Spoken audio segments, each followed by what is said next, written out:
dimudahkan oleh Allah Subhanahu wa taala, dijauhkan dari semua kesulitan dan kesukaran, dan semoga semua apa yang kita cita-citakan segera diijabah oleh Allah Subhanahu wa taala. Allahumma amin.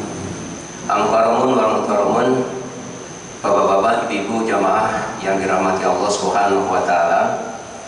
Mungkin sebelum Al-Fakir menyampaikan materi yang diamanahkan kepada Al-Fakir, yakni terkait dengan fikih Syam, mungkin barangkali sebagai ta'rif atau sebagai perkenalan. Jadi Al-Fakir tidak jauh dari sini sebenarnya rumahnya. Jadi rumah saya dekat dengan Polsek Sukmajaya, dekat dengan Masjid Al-Ikhlas. Mungkin kalau bapak-bapak, ibu-ibu yang dirahmati Allah SWT, mungkin lewat ada jalan namanya Jalan Tonda Nuraya. Nah, Al-Fakir tinggal di situ. Dan yang kedua juga Al-Fakir wal Hadir mohon izin kepada para asatid, para alim ulama, para tokoh yang ada di majelis yang mulia ini, memohon izin kepada panjenengan untuk menyampaikan satu materi yang diamanahkan kepada Al-Fakir, yakni terkait dengan fikih Syam. Tapi sebelum saya menyampaikan materi ini, mungkin barangkali saya ingin sampaikan para jamaah yang dirahmati Allah SWT. Di dalam Al-Quranul Karim, Allah Subhanahu wa taala telah menjelaskan kepada kita semua bahwa keimanan kita kepada Allah Subhanahu wa taala, kepada Rasulnya, dan juga kepada Al-Quran itu wajib direfleksikan dengan cara kita taat sepenuhnya kepada perintah baginda Nabi Muhammad Shallallahu Alaihi Wasallam. Siapa saja orang yang mengaku beriman kepada Allah, mengaku beriman kepada kenabian dan kerasulan Nabi kita Nabi Muhammad Shallallahu Alaihi Wasallam, maka ia wajib untuk mengikatkan dirinya dengan semua apa yang diperintahkan oleh baginda Nabi Muhammad Shallallahu Alaihi Wasallam. Atau dengan kata lain, kita diperintahkan untuk selalu terikat dengan sunnah baginda Nabi Muhammad Shallallahu Alaihi Wasallam. Di dalam Al-Quran, tepatnya di dalam surah An-Nisa ayat yang ke-65, di sana Allah berfirman, "Fala wa rabbika la yu'minuna hatta yuhaqqimuka fima shajara bainahum, tsumma la yajidu fi anfusihim harajan mimma qadaita wa yusallimu taslima." Fala wa rabbika, demi Rabb kamu atau demi Tuhan kamu. Tentu kamu yang dimaksud adalah Nabi kita Nabi Muhammad SAW.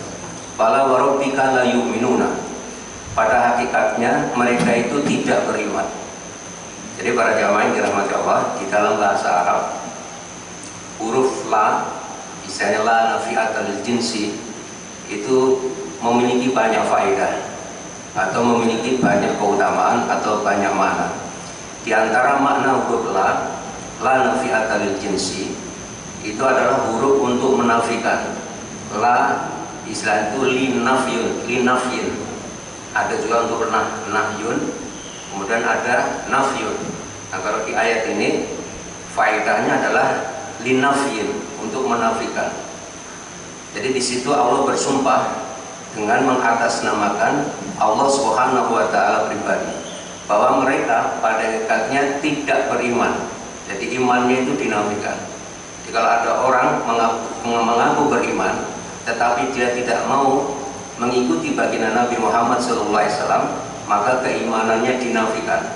Artinya orang itu tidak beriman atau belum sempurna imannya.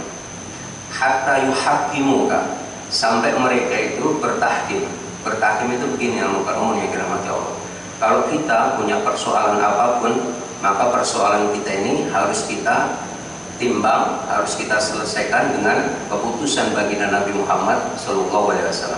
Termasuk ketika kita mengerjakan ibadah Syam. Ibadah Syam harus kita kerjakan tentu sesuai dengan tuntunan baginda Nabi Muhammad SAW. Tidak boleh ketika kita mengerjakan ibadah Syam, tata caranya kita bikin-bikin atau kita buat-buat sendiri. Jadi di ayat itu Al-Mukarramun yang dirahmati Allah, Allah telah bersumpah dengan atas nama Allah pribadi bahwa seseorang itu pada hakikatnya tidak beriman sampai mereka bertahkim, berhukum kepada baginda Nabi Muhammad SAW fima syajara bainahum, pada semua apa yang terjadi di tengah-tengah mereka. Tsumma la yajidu fi anfusihim harajan mimma qadaita. Kemudian mereka tidak mendapati di dalam diri mereka itu perasaan ragu atau perasaan sempit. Jadi para jamaah, kalau baginda Nabi Muhammad SAW telah memutuskan urusan kita dengan satu keputusan, maka keputusan Nabi itu wajib untuk kita terima. Sami'na wa ata'na. Tidak boleh ada goikon.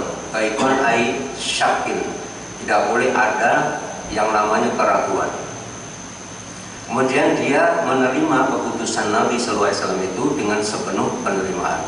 Makanya di dalam salah satu tafsir yang disampaikan oleh Imam Ibnu Katsir, beliau katakan yusimu ta'ala bi nafsil karimah al-muqaddasah annahu la yu'minu ahadun hatta yuhakima Rasulullah sallallahu alaihi wasallam fi jami'il umur. Jadi para jamaah yang dirahmati Allah, Imam Ibnu Katsir dalam tafsir Ibnu Katsir beliau mengatakan Allah telah bersumpah dengan mengatasnamakan diri pribadi Allah sendiri yang maha mulia dan juga maha suci. Apa sumpahnya Allah? Seseorang itu pada hakikatnya belum atau tidak beriman sampai dia berhukum kepada baginda Nabi Muhammad SAW. Sehingga para jamaah, mengapa kita harus belajar fikih? Termasuk diantaranya adalah fikih siam. Itu sebetulnya semata-mata sebagai refleksi atau sebagai perwujudan keimanan kita kepada Allah Subhanahu wa Ta'ala. Nah, keimanan ini wajib direfleksikan dalam bentuk bertahkim. Jadi berhukum kepada keputusan baginda Nabi Muhammad SAW. Dan yang kedua, para jamaah yang dirahmati Allah, insya Allah kita juga semua sudah memahami bahwa kita diciptakan oleh Allah di muka bumi ini untuk beribadah kepada Allah semata. Wa ma khalaqtul jinna wal insa illa liya'budun. Tidaklah aku menciptakan jin dan manusia kecuali untuk menyembah kepadaku atau untuk beribadah kepadaku. Nah para jamaah, di dalam kita hidup di dunia ini harus kita pastikan begini, semua perbuatan yang kita lakukan itu benar-benar sah disebut sebagai ibadah.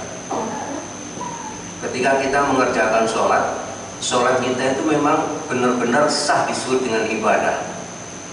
Karena apa? Karena kita diciptakan oleh Allah semata-mata untuk beribadah kepada Allah. Nah, saya ingin kutipkan satu penjelasan yang disampaikan oleh Imam Ar-Razi, seorang ulama besar dari mazhab Syafi'i. Dalam salah satu kitab beliau, yakni Tafsir Ar-Razi, atau sebenarnya judul aslinya adalah Mafatihul Ghaib. Ini satu kitab tafsir yang cukup tebal, ditulis oleh seorang ulama, istilahnya pinunjul, ya. Ulama yang sangat menonjol di dalam mazhab Syafi'i, Imam Ar-Razi. Jadi Imam Ar-Razi, para jamaah yang dirahmati Allah, menjelaskan kepada kita semua syarat satu perbuatan baru sah disebut ibadah. Itu syaratnya ada dua, kata beliau. Yang pertama adalah goyatu ta'dil. Ketika kita mengerjakan satu perbuatan, itu harus ditujukan untuk mengagungkan Allah SWT.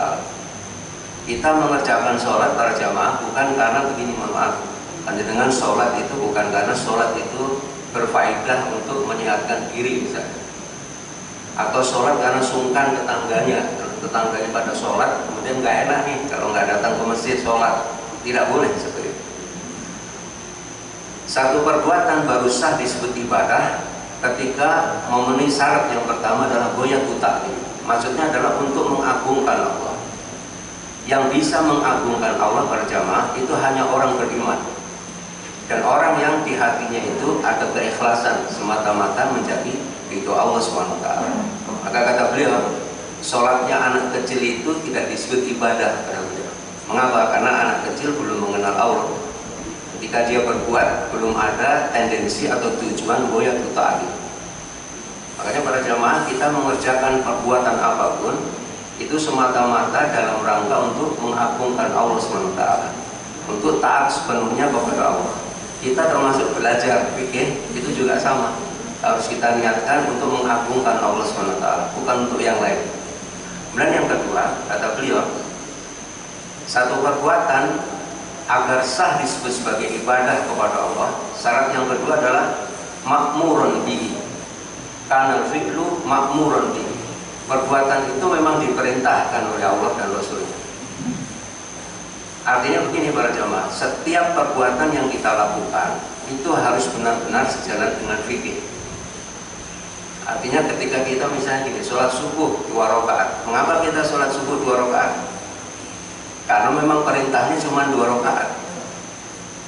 Makanya mengapa kita belajar fikih, termasuk diantaranya dari fikih siang, itu semata-mata untuk memenuhi syarat yang kedua, makmuron bi, agar perbuatan kita itu benar-benar sejalan dengan perintah Rasul Shallallahu Alaihi Wasallam. Dan juga dijelaskan oleh Imam Fudail bin Iyad, ini seorang ulama besar juga, banyak kutip oleh ulama-ulama dari mazhab Syafi'i. Salah satunya adalah Imam Abu Zakaria An-Nawawi As-Syafi'i rahimahullah taala.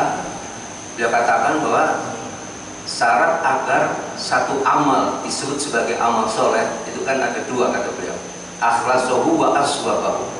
Jadi perbuatan itu harus dikerjakan ikhlas karena Allah, dan yang kedua harus dipastikan shawab, benar.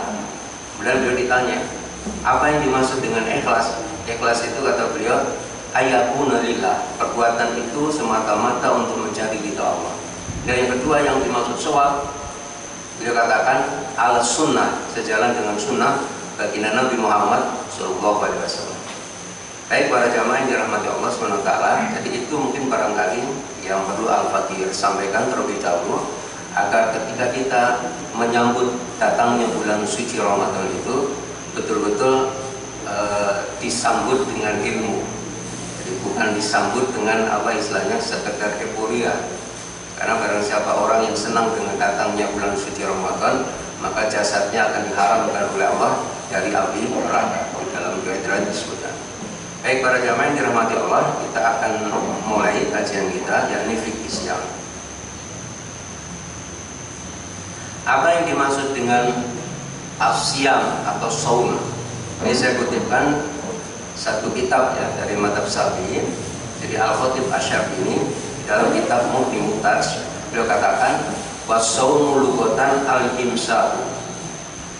Jadi puasa itu menurut bahasa Arab maknanya adalah al-imsak. Imsak itu artinya menahan diri. Wa minhu qauluhu ta'ala hikayatan an Maryam. Nah, di antara makna yang menunjukkan bahwa saum itu maknanya imsak, itu adalah firman Allah Subhanahu wa taala di dalam surah Maryam. Di dalam surah Maryam ayat yang ke-26, di sana Allah berfirman, "Inni nadartu lirahmani shauma." Ini perkataan Maryam, jadi ibunya Nabi Isa alaihissalam. Dia mengatakan, sesungguhnya aku telah bernadar berpuasa untuk Tuhan yang Maha Pemurah. Dan kalau panjenengan membaca ayat selanjutnya itu, ini terkait dengan nadar dari Maryam untuk apa? Untuk tidak berbicara.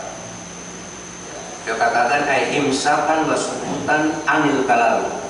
Jadi imsak menahan diri, berdiam diri dari kalam. Jadi beliau bernadar untuk berpuasa. Maksud saum di sini adalah beliau bernadar, bersumpah kepada Allah untuk menahan diri dan juga untuk tidak berbicara.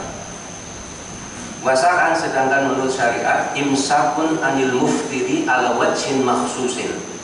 Jadi para jamaah, yang dimaksud puasa menurut syariat Islam itu adalah imsakun. Imsak artinya menahan diri, anil muftiri, dari semua perkara yang bisa membatalkan puasa. Kemudian beliau katakan ala wajhin makhsusin. Ala wajhin makhsusin maksudnya adalah ala qasdin makhsusin. Di atas tendensi atau tujuan tertentu. Jadi kadang-kadang ada orang berpuasa untuk nadar, ada berpuasa untuk puasa sunnah. Puasa sunnah pun nanti niatnya macam-macam para jemaah ya. Ada misalnya puasa Senin Kemis, itu tentu niatnya berbeda ketika misalnya puasa Nabi Daud alaihissalam, itu berbeda. Makanya disebutkan ala wajhin makhsusin. Wal aslu fi wujubi qabla al-ijma'i ma'a ma ya'ti ayat kutiba alaikum syiyam. Nah, asal dari kewajiban mengerjakan ibadah siang itu, jadi sebelum ada kesepakatan dari seluruh para ahli ulama, seluruh kaum muslimin, itu adalah firman Allah Subhanahu wa taala, kutiba alaikumus syiyam kama kutiba alal ladzina min qablikum la'allakum tattaqun. Jadi itu itu dalil yang menunjukkan bahwa puasa di bulan suci Ramadan para jamaah itu hukumnya adalah wajib. Boleh disebut fardu kalau di mazhab Syafi'i. Wa baru dan juga khabar dari baginda Nabi Muhammad SAW, buniyal Islamu ala khamsin, syahadati alla ilaha illallah wa anna Muhammadar Rasulullah, wa iqamis shalah wa ita'is zakah wal haji wa shaumi Ramadan. Ini hadis dari Imam Bukhari. Kalau di redaksi Imam Bukhari, puasanya itu di akhir. Baik. Jadi itu dalil yang menunjukkan bahwa para jamaah yang dirahmati Allah, saum di bulan suci Ramadan itu hukumnya adalah fardu, hukumnya wajib. Jadi bukan sunnah tetapi wajib. Oke, kemudian yang berikutnya para jamaah yang dirahmati Allah, ini saya kutipkan juga di dalam kitab Subulus Salam.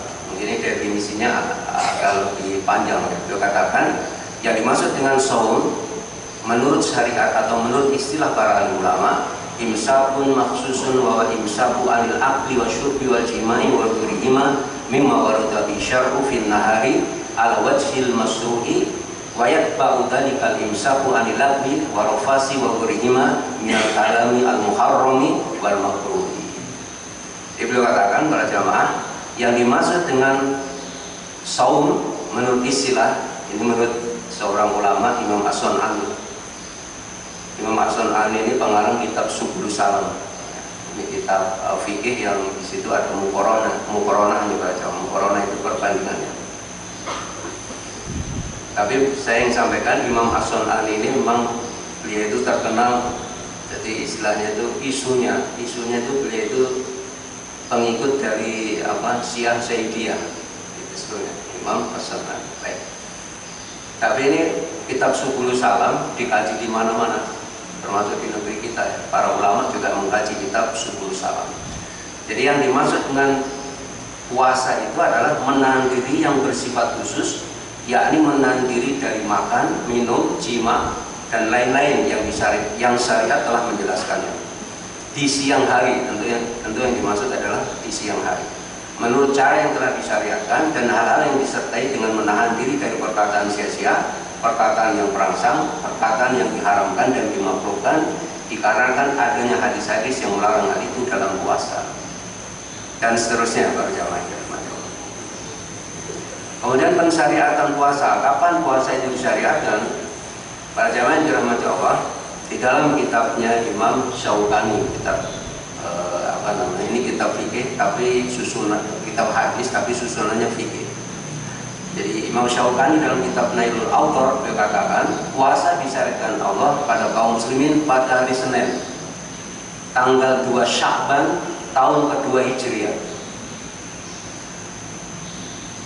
Dengan demikian ibadah puasa dilaksanakan kaum muslimin sejak bulan Ramadan tahun kedua Hijriah.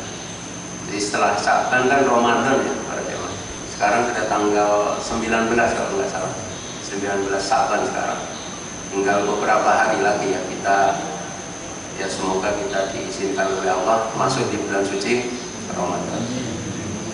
Karena gini para jemaah, bulan Ramadan sendiri itu ada keutamaannya, termasuk sholat 5 waktu, termasuk sholat Jumat.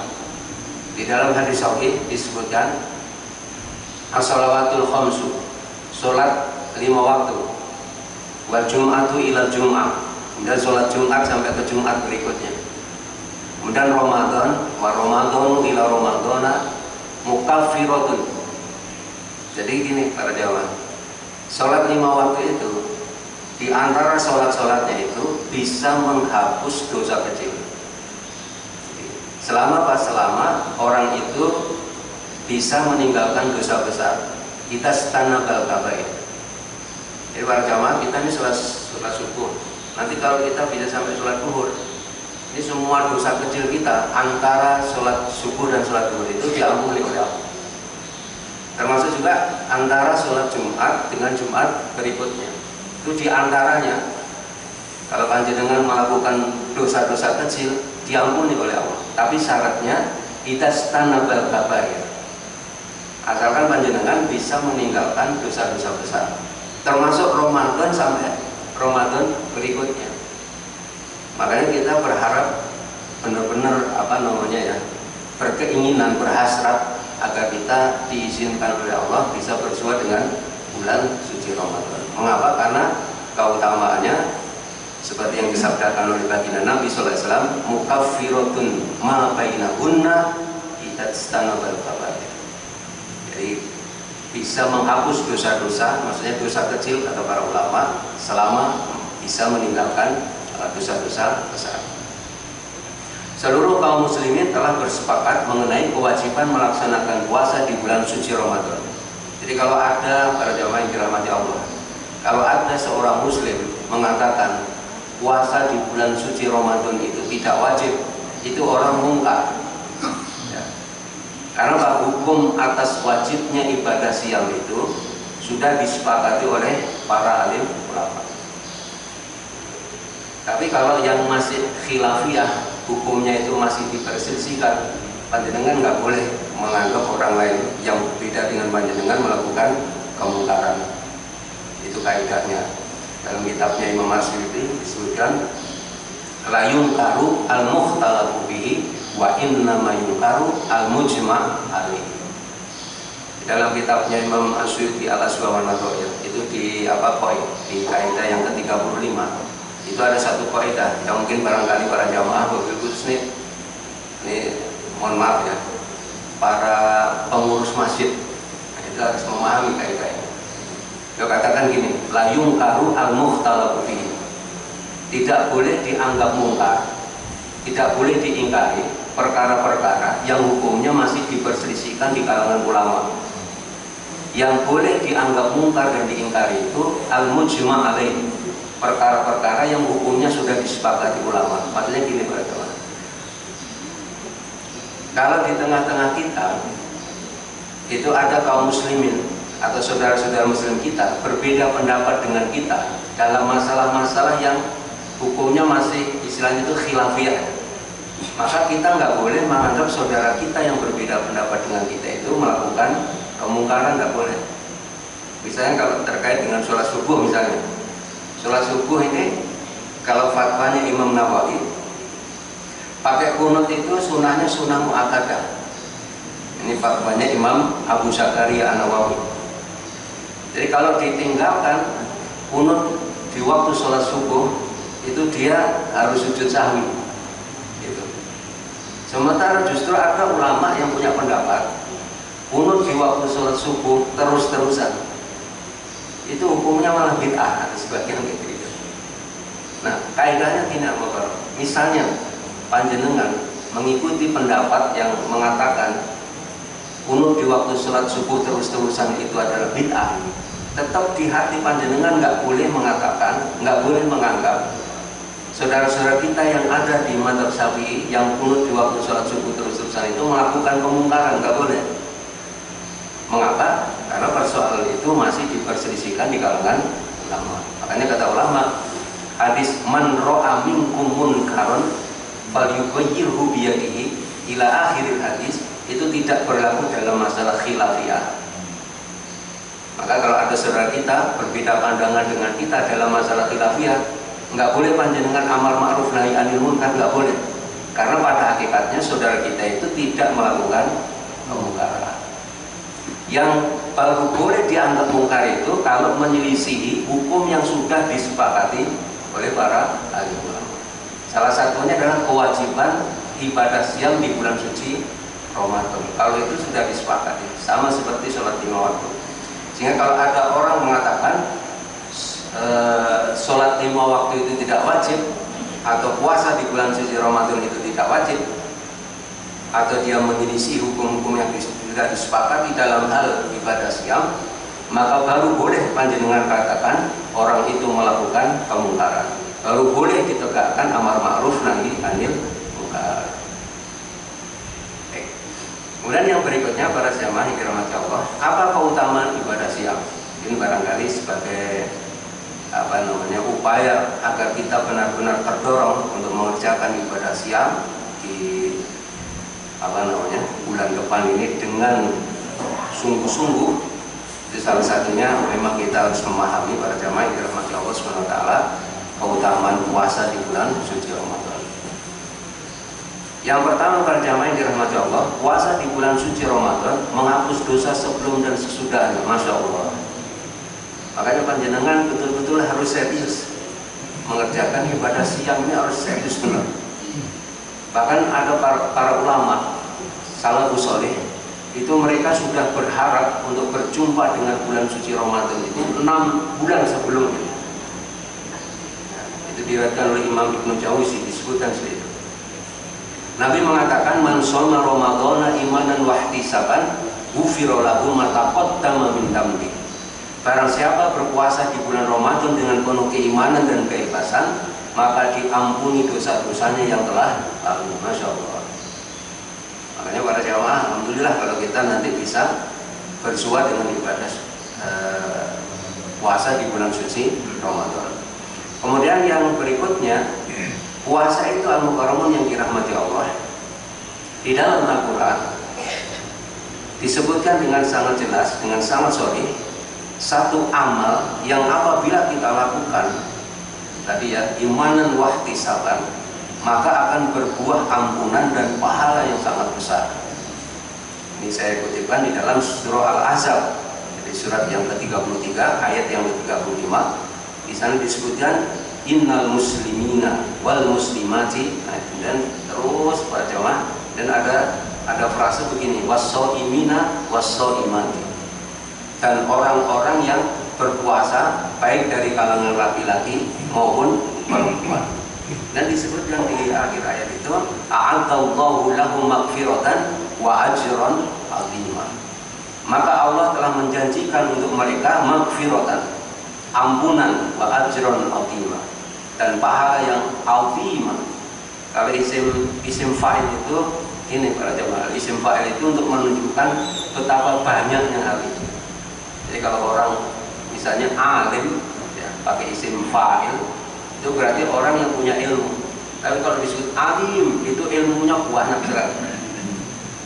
Kalau disebut azim, berarti azimnya sangat banyak.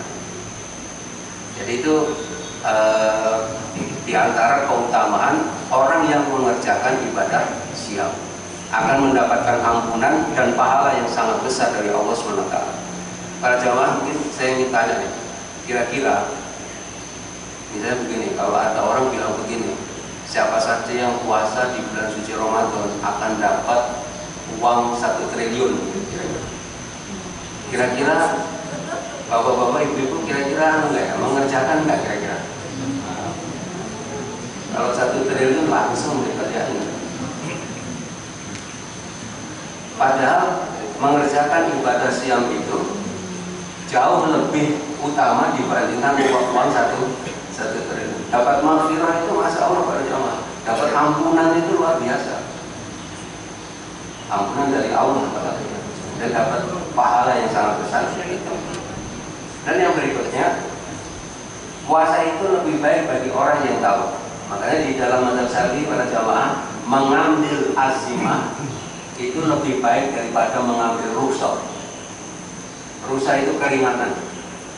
Jadi kalau misalnya para jamaah bepergian, misalnya dari Depok ke Surabaya, itu kan boleh ya, tidak berpuasa kan boleh di siang harinya.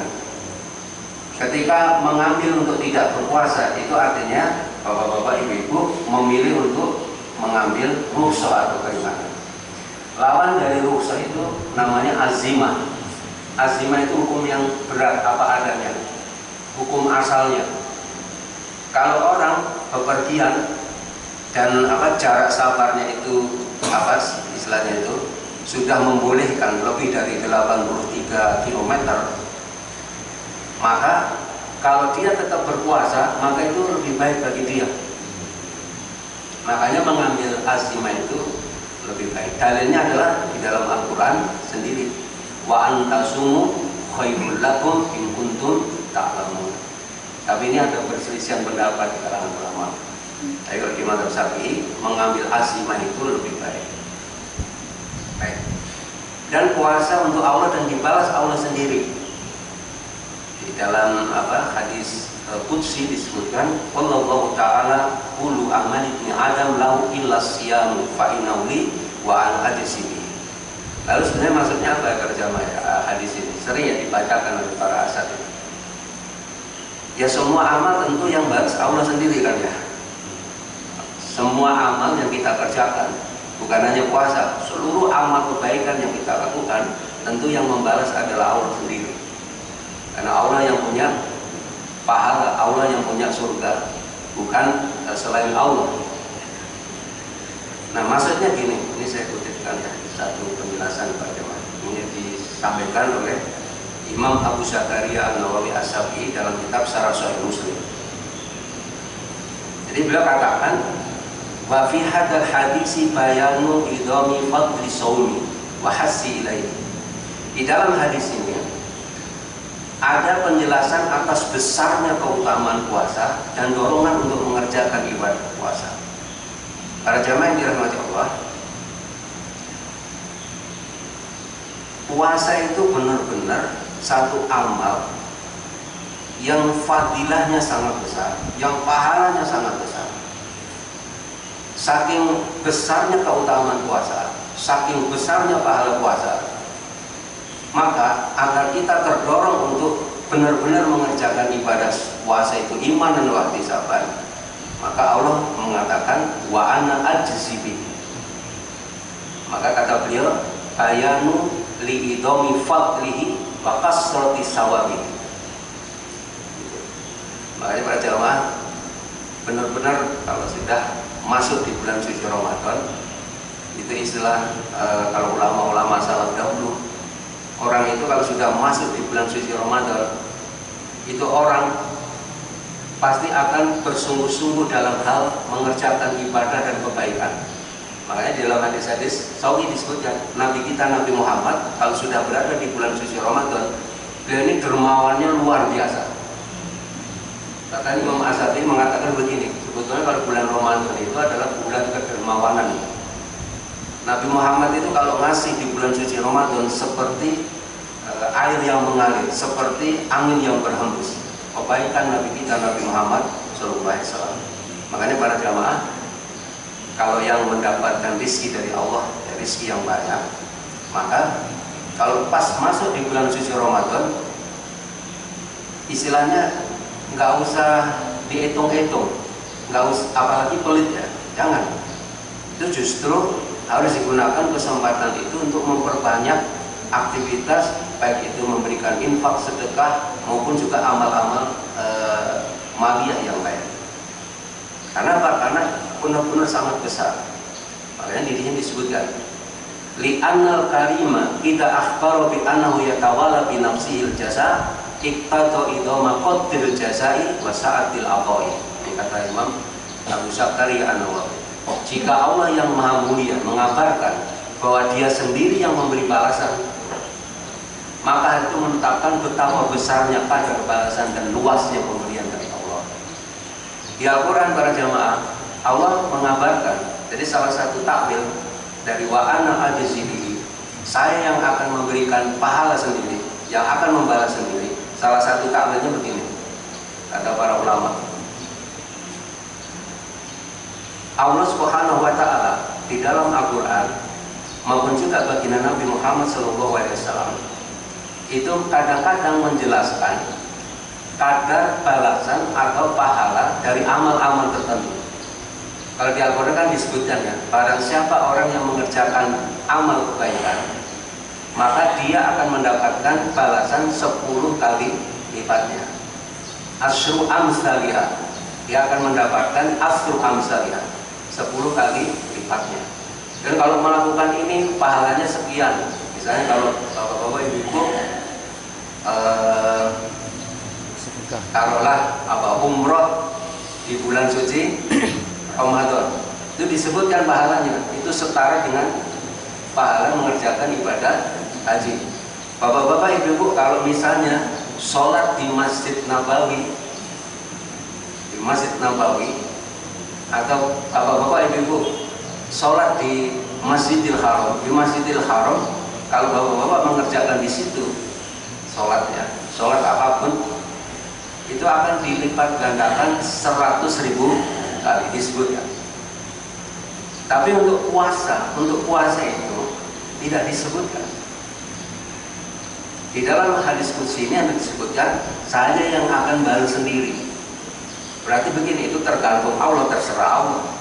Tapi yang jelas, kata para ulama, itu balasan pasti sangat besar. Karena Allah sendiri yang ngebalas. Maksudnya Allah tidak jelasin kadar. Kata para ulama sendiri. Kemudian menghapus dosa pada keluarga, harta, dan tetangga. Ini Masya Allah, para jamaah, kalau ada orang yang suka berpuasa, itu sebenarnya orang membawa keberkahan. Kalau di lingkungan ini, mohon maaf nih, kalau di lingkungan ini para jamaah, ada yang sering puasa sunat atau apapun, itu bisa menjadi keberkahan bagi tetangga-tetangga. Ini hadis sahih riwayat Imam Bukhari dan Imam Muslim. Fitnatur rajuli fi ahlihi wa malihi wa jarihi tukaffiru wa sholatu wa siyam wa shadaqatu. Fitnah seorang laki-laki pada keluarganya, hartanya dan tetangganya bisa dihapus dengan sholat, puasa, dan sodako. Makanya puasa itu, para jamaah yang dirahmati Allah, salah satu fadilahnya adalah bisa menghapus dosa seseorang ketika dia berbuat buruk kepada tetangganya. Itu dihapus dengan apa? Dengan ibadah siam yang dilakukan, termasuk sholat maupun sodako. Kemudian doa orang yang berpuasa itu mustajabah. Jadi istilahnya itu mujarab, benar-benar apa namanya, super makbul ya, gampangnya kayak gitu. Makanya para jamaah kalau panjenengan berpuasa, lebih-lebih lagi di puasa bulan suci Ramadan, ini berdoanya memang harus apa istilahnya itu diperbanyak. Gitu. Karena apa? Karena itu termasuk waktu-waktu yang mustajabah. Salah satunya taruddu da'watuhum al-imamul adil wa shaimu hatta yuftira wa da'watul maqlul. Ada 3 orang yang doa mereka tidak akan ditolak. Imam yang adil, orang yang berpuasa hingga berbuka, dan doa orang yang ditolak. Puasa adalah perisai. Nabi mengatakan manis tato al-ba'ah fal yatazawwaj fa innahu aghaddu lil basari wa ahsanu lil farji. Wa ma lam yastati fa alayhi bisyam atau fa'alaihi bisawm fa innahu lahu wijah. As-sawmu junnatun minan nari ka junnati ahadikum minal qitali. Nabi SAW mengatakan pada jamaah bahwa puasa itu junnatun, bisa menjadi penangkal, menjadi perisai kita dari apa? Dari siksa api neraka. Kalau yang mohon maaf nih, yang laki-laki yang belum nikah, hasratnya itu sangat besar tapi belum sanggup untuk nikah, cara untuk mengendalikan hasratnya adalah dengan berpuasa.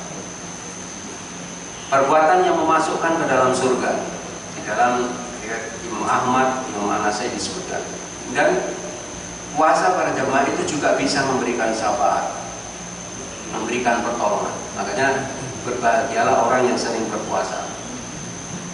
Karena puasa dan juga Al-Quran, membaca Al-Quran, kemudian suka berpuasa itu bisa menjadikan dia memiliki alat untuk mendapatkan syafaat dari Allah SWT. Jadi puasa itu berjamaah nanti akan memberikan syafaat, pertolongan bagi kita. Asyamu wal Qur'anu yashfa'ani lil abdi yaumil qiyamah. Puasa dan Al-Quran memberi syafaat kepada hamba dari kiamat. Orang yang berpuasa masuk surga dari pintu Ar-Rayyan. Insyaallah ini sudah paham ya semua. Dan apa syarat wajib puasa? Berjamaah dirahmati Allah. Syarat wajib puasa itu ada 6. Ini saya kutipkan dari matnanya Imam Ibnu Suja. Yang pertama adalah orang yang beragama Islam, balik, berakal, suci dari haid dan nifas, mukim dan tidak sabar, sanggup berpuasa. Orang kafir tidak boleh berpuasa. Maksudnya kalau berpuasa seperti puasanya kaum muslimin di bulan suci Ramadan, itu puasanya tidak boleh. Karena apa? Karena syarat untuk mengerjakan ibadah siam itu adalah harus muslim. Harus balik. Kemudian berakal. Suci dari haid dan nifas. Kalau wanita haid dan nifas itu malah nggak boleh berpuasa. Karena apa? Karena dia dapat manik namanya dalam usul fikih, manik, ada halangan. Mungkin kalau safar tadi diberi pilihan mau mengambil rukhsah atau mengambil azimah. Yang diwajibkan itu adalah orang yang mukim, tidak bepergian. Dan orang yang sanggup berpuasa, kalau misalnya orang sudah sangat sepuh tidak sanggup berpuasa, maka puasa tidak diwajibkan atas mereka. Dia boleh membayar fidyah. Syarat sah puasa ada 4. Yang pertama, Islam sepanjang hari. Jadi kalau ada seorang muslim, mohon maaf nih, ada seorang muslim masuk di bulan suci Ramadan, dia berpuasa, dan pada saat duhur dia murtad dari agama Islam, maka puasanya nggak sah. Kemudian seorang wanita ketika duhur misalnya haid atau nifas atau wiladah, maka itu puasanya harus dihentikan. Dan tamyiz ini dapat membedakan antara yang baik dan yang tidak baik. Ya, kalau misalnya ada orang tiba-tiba gila, karena gila itu ada yang ahyanan, ada yang kadang-kadang gila. Begitu dia gila, maka puasanya tidak sah. Kemudian berpuasa pada waktunya. Nggak boleh para jamaah kita berpuasa di bulan Sa'ban, itu nggak boleh kan? Dan rukun puasa ada 2. Yang pertama adalah niat di malam hari, dan yang kedua menahan diri dari hal yang membatalkan puasa. Nah, niat ini para jamaah ada perselisihan di kalangan ulama. Kalau di madzhab Syafi'i ya,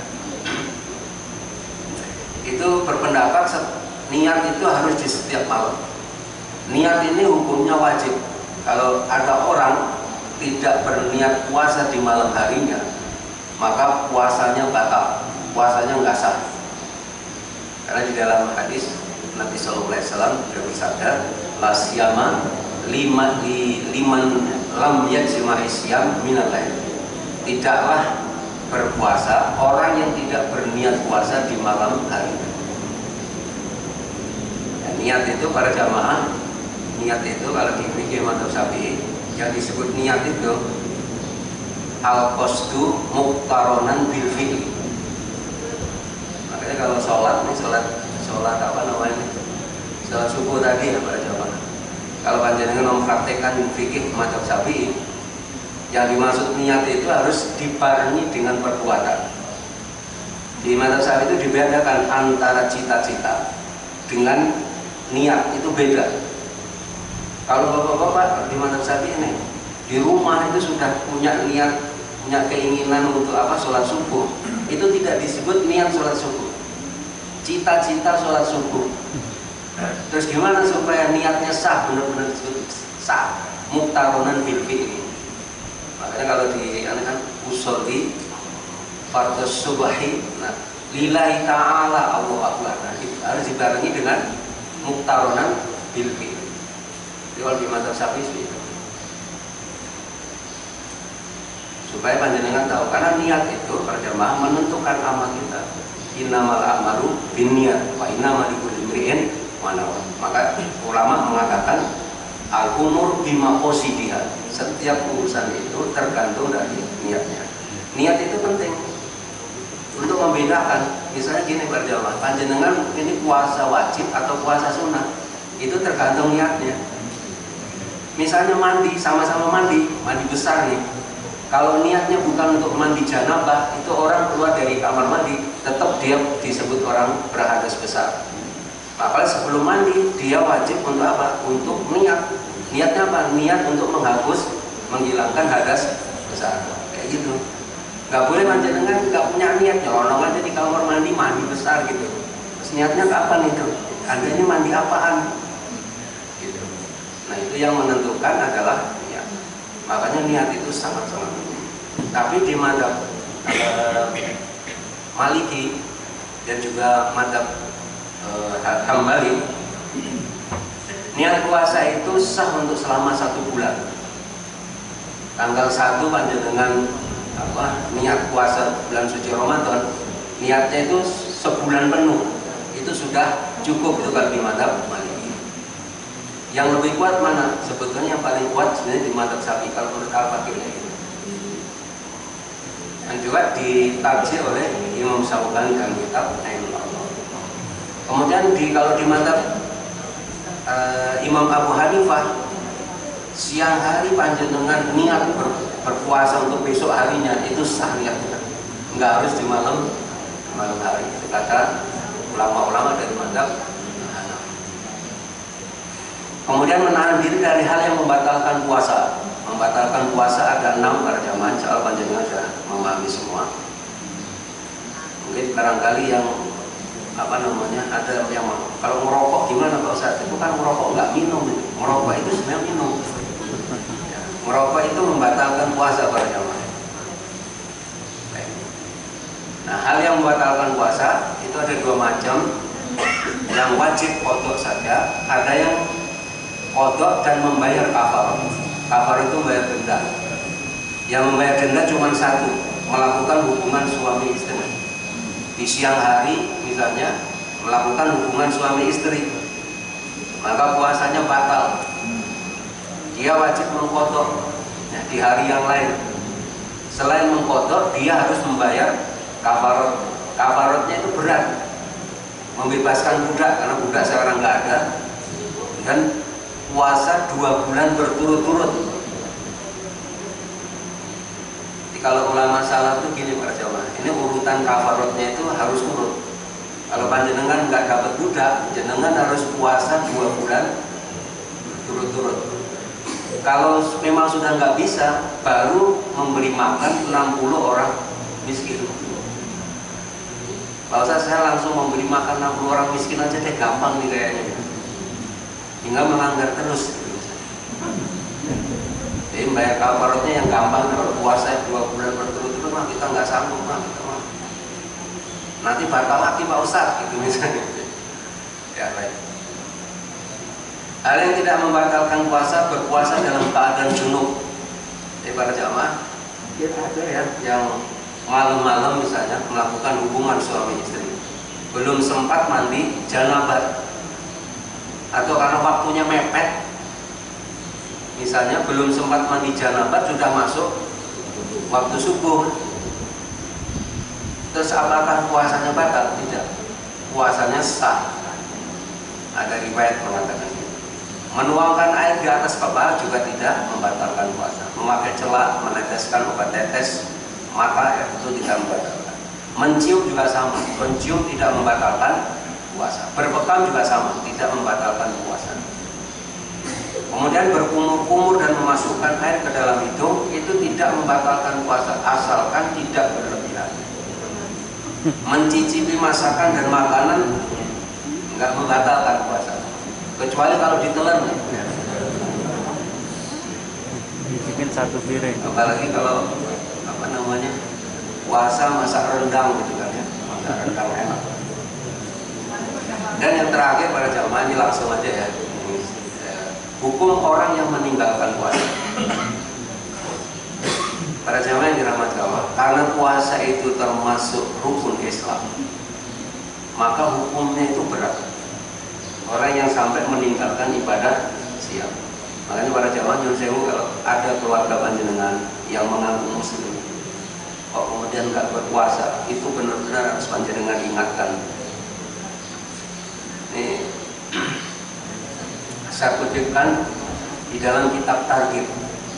Apabila seseorang meninggalkan kewajiban-kewajiban puasa dengan sengaja, syaratnya itu meninggalkan kewajiban puasa dengan sengaja.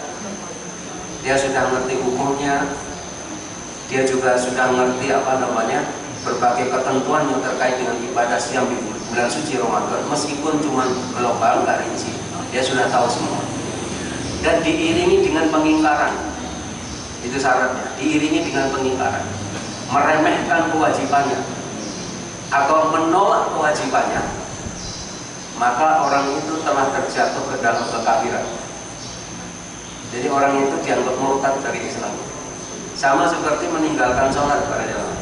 Kalau orang meninggalkan sholat itu disertai dengan keyakinan, dibarengi dengan pengingkaran, meremehkan kewajiban ibadah sholat, maka orang itu kafir. Tapi kalau meninggalkan siam atau meninggalkan puasa tidak dibarengi dengan kesengajaan, tidak dibarengi dengan keyakinan, panjenengan nggak boleh mengkafirkan, nggak boleh gampang mengkafirkan, nggak boleh. Sebetulnya tidak hanya puasa. Saya hafal satu ibarat apa ya, kayak semacam statementnya Syekh Wahbah Al-Zuhaili. Jadi beliau itu katakan gini pada jamaah, waktu beliau membahas tentang ahkamulita, hukum-hukum murtad dari agama Islam. Beliau katakan begini, wa in kalu hukmin min ahkamis syariah alati thubitat bidalilin qat'iyyin au da'nu qaswati hukmin ma au ida'atu agami solahiyati syariah ditatbik yuktabaru kufran waridatan anil Islam. Ini beliau katakan gitu, mengingkari salah satu hukum dari hukum-hukum Islam yang ditetapkan berdasarkan dalil qat'i. Jadi ingat, dalilnya harus qat'i. Kalau ini nggak boleh. Wajibnya ibadah siam itu ditetapkan berdasarkan dalil qat'i. Al-Quran yang qat'i, sunnahnya juga sunnah yang qat'i. Makanya kalau ada orang mengingkari kewajiban ini, yuktabaru kufran, dianggap apa? Dianggap kekufuran, waridatan anil Islam kata beliau, dan murtad dari agama Islam. Itu harus hati-hati. Kan bahayanya gini ya para jamaah, kalau orang itu kalau sudah tanggal imannya, tanggal keislamannya, mohon maaf, seluruh amal perbuatan di dunia itu jadi sia-sia. Karena seluruh perbuatan orang-orang yang tidak beriman itu disia-siakan oleh Allah. Ayat-ayatnya qat'i di Al-Quran disebutkan, waladina kafaru a'maluhum kasarobin biqi'atin yasabu dom'ahu ma'an hatta idza ja'ahu lam yajidhu syai'an. Perbuatan orang-orang kafir, orang yang tidak punya iman itu seperti fata morgana di atas tanah datar, yang disangka di sana ada air oleh orang yang kehausan. Tapi ketika orang yang kehausan itu mendatangi air, maka lam yajidhu syai'an, dia tidak mendapati itu sedikit pun air. Di dalam surah An-Nur ayat 39. Itu tamsil bahwa perbuatan orang kafir itu disia-siakan oleh Allah SWT. Jadi itu kira-kira para jamaah yang dirahmati Allah SWT. Dan juga diriwayatkan oleh Imam At-Tailami dan juga Imam Ad-Dahabi, Al-Hafidh Ad-Dahabi dari Ibnu Abbas, bahwa sendi-sendi dan dasar-dasar Islam itu ada 3, dan Islam dibangun di atas 3 sendi ini. Barang siapa meninggalkan salah satu dari ketiganya, maka kufur dan halalah darahnya. Ini kata beliau, yaitu mengakui tidak ada Tuhan selain Allah, sholat fardu dan puasa Ramadan. Ini hadis dari Imam Abu Ya'la. Di para jamaah ini sebetulnya di madhab di madhab Syafi'i itu jauh lebih keras ya sebetulnya. Ya. Jadi Imam Ad-Dahabi itu para jamaah adalah seorang ulama ahli hadis.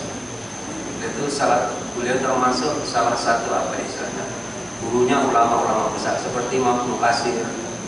Bahkan kalau dulu ada cerita Al-Hafidh Ibnu Hajar Al-Asqalani, pengarang kitab Fathul Bari, itu kalau beliau ke Masjidil Haram minum air Zam-Zam, itu salah satu doa beliau adalah, ya Allah, berilah hamba ini kekuatan hafalan seperti kekuatan hafalan Al-Hafidh Ad-Dahabi. Ini hafal jutaan hadis Imam Ad-Dahabi. Saking hebatnya kayak gitu Imam Ad-Dahabi. Meskipun ya banyak orang yang biasa di kalangan ulama pro dan kontra, itu biasa ya. Tapi itu yang disampaikan. Jadi para jamaah sekali lagi, mari kita sambut datangnya bulan suci Ramadan ini dengan sambutan yang terbaik. Dan pagi hari ini kita sudah menyambut dengan sambutan yang terbaik. Karena sambutan yang terbaik itu adalah menyambut Ramadan dengan ilmu. Panjenengan belajar, panjenengan berpikir sesaat, meskipun ini hadis maudhu ya, itu jauh lebih baik daripada ibadah selama 60 tahun ya. Ini sebagian makalah disebutkan. Baik para jamaah yang dirahmati Allah, barangkali itu yang bisa Al-Fakir wal Hakir sampaikan di kesempatan yang penuh keberkahan ini. Dan mohon maaf, ini baru bisa silaturahmi al-mukarram di sini. Ya semoga pertemuan kita mendapatkan keberkahan dari Allah SWT. Semua dosa-dosa kita diampuni oleh Allah SWT. Dan semua yang kita cita-citakan segera dijawab oleh Allah SWT. Baik para jamaah yang dirahmati Allah, barangkali itu mungkin ada yang mau menyampaikan sesuatu. Kayaknya nggak ada. Nggak ada tanya jawab. Oh ya, tahu. Pak Haji Salam. Ustaz, mau dikoreksi pernyataan saya. Seingat saya ada istilah kodok Ramadan yang digandakan. Di Korea demikian. Setelah kita masih bulan mendatang, kita baru ingat bahwasanya Ramadan yang lalu ada yang tertunda sehingga kita pondok pada dan begitu setelah masih 90. Kodoknya perlu digandakan. Apa benar? Ya, sebetulnya kaidah mengkodok itu kan artinya mengganti. Jadi puasa yang kita kerjakan. Memang batas waktunya, atas waktu untuk mengkodok puasa yang ditinggalkan seorang muslim di bulan suci Ramadan. Kalau sekarang 1447 itu sampai Sa'ban akhir. Sa'ban akhir berarti apa? Sudah mau 1448 ya. Nah itulah waktunya. Waktu apa untuk mengganti puasa-puasa Ramadan yang ditinggalkan. Itu waktunya. Terus pertanyaannya, bagaimana kalau dia belum sempat mengkodok di batas waktu itu, udah kelebihan, udah masuk Ramadan tahun berikutnya, dia belum sempat mengkodok Ramadan sebelumnya, sudah masuk Ramadan, gimana mengkodoknya? Kata ulama begini, ya, setahu Al-Fakir, kodok itu intinya mengganti sebanyak bilangan yang kita tinggalkan. Apakah dilipat gandakan? Sebenarnya tidak ada keterangan yang solid. Jadi kalau nanti misalnya nih belum sempat mengganti dan sudah masuk di tahun berikutnya, Ramadan tahun berikutnya, ya udah dihitung aja. Hitung. Apakah harus dilipat gandakan? Saya tinggalkan yang tahun kemarin itu 2 hari, apa kemudian jadi 4 hari? Tahu saya tidak ada keterangan. Tapi kalau misalnya untuk taruhlah apa ya istilahnya memang keterlaluan juga ya, orangnya sudah expire waktunya dia belum ini orang keterlaluan ini. Bayar utang sudah diketok kepalanya, bayarnya telat nih yang pengaruhnya. Tapi setahu saya kayak gitu, makanya ulama memberikan keluasan. Kaidahnya gini, al-mubarok kaidah. Kalau kewajiban itu Nabi mengatakan wa idza amartukum bi syai'in fa'tu minhu mastata'tum. Jika aku memerintahkan kalian satu perintah, maka kerjakan sekadar dengan kemampuan kalian. Tapi memang harusnya sebelum masuk tahun berikutnya itu sudah dihentikan. Kira-kira gitu nah, tadi dijelaskan bahwasanya siapa yang lupa niat maka puasanya tidak sah. Karena tadi yang mandi dulu dan lupa mandi dulu, puasanya sah. Ya. Gimana? Oh, enggak. Jadi gini, kalau niat itu kalau di madzhab Syafi'i ya, kalau kita pegang di madzhab Syafi'i, mungkin di banyak di negeri kita mengikuti madzhab ini, itu wajib dipasang di malam harinya. Kalau orang itu kelupaan, maka batal gitu puasanya. Misalnya melepas subuh, saya belum niat tadi malam. Terus pertanyaannya, kalau dia puasa terus gimana puasanya? Puasanya nggak sah kalau di madzhab Syafi'i. Puasanya nggak sah. Terus apa yang dilakukan? Untuk menghormati bulan suci Ramadan, dia nggak boleh makan. Itu nggak enaknya. Karena apa? Karena untuk ihtiram bulan suci Ramadan. Nah kalau yang tadi, yang junub tadi al-mubarok, junub itu persoalan lain. Ya kalau misalnya orang sudah punya niat di malam hari, itu intinya orang yang dibahas itu. Orang punya niat puasa di malam harinya, kemudian berhubungan suami istri, kemudian sudah mepet nih, belum sempat mandi janabah, masuk sholat subuh, puasanya lanjut enggak nih? Tapi saya sudah niat, puasanya tetap lanjut. Karena Pak junub itu tidak membatalkan ibadah siang. Kecuali kalau gini, belum niat puasa, kemudian junub juga, itu tetap aja nggak sah. Nggak sahnya bukan karena junubnya, tapi karena nggak ada. Ya. Baik para jamaah dirahmati Allah, mungkin barangkali sampai di sini dulu. Mohon maaf sekiranya ada perkataan al-fakir yang kurang berkenan. Semoga pertemuan ini membawa keberkahan bagi kita semua. Kita akhiri dengan kita membaca istighfar 3 kali. Astagfirullahaladzim, astagfirullahaladzim. Kita akhiri dengan doa kafaratul majelis. Subhanallahumma wa bihamdika asyhadu an la ilaha illa anta astaghfiruka wa atubu ilaik. Assalamualaikum warahmatullahi wabarakatuh.